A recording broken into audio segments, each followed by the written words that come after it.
I'm fishing bucktails for fluke. I kind of have this thing, the old adage that if it ain't chartreuse, it ain't no use. But the bottom line with colors is make sure you have the one that's working. One of the things is you pay attention to what the guy next to you is doing. And if you're just taking that one bucket of chartreuse, or you only have the one chartreuse bucktail, you might end up failing. Have a lot of colors and watch what Fred Galafaro is doing, because when he starts catching fish, you want to move to that color.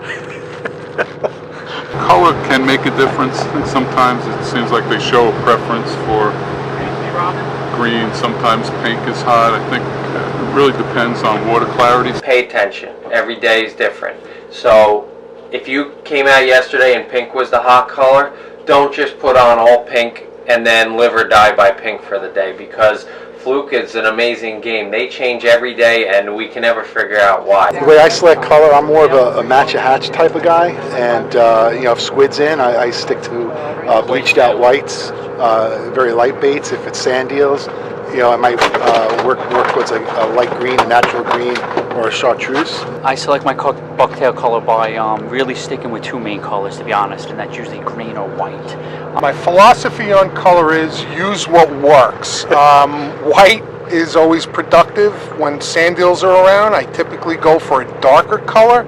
I have a dark green over white bucktail right now, with a white curly tail on the back. These typically work very well when the sand eels. It's a 1/2 ounce bucktail, so I'm using very small presentation to mimic the bait in the water. I always like to start off with white. I feel like that's the color that will work on most days. Start with the basics, and if that doesn't work, I usually work my way up to green or sometimes pink. Can't cover as much ground. When sand eels are around, I find green works very well. Brown also. Well, this is our Spro bucktail here. It's a new one, chrome head they call it. Try to give you a little shot of it. It adds a little extra sparkle out there, which when the sand eels are spearing around, which is our primary bait, we're going to use a lure like that. It's got the proper sized hook in it for fluke, not too overly large or too overly heavy, just perfect. Okay, we got them on the chrome Spro bucktail, tipped off with a Fat Cow strip.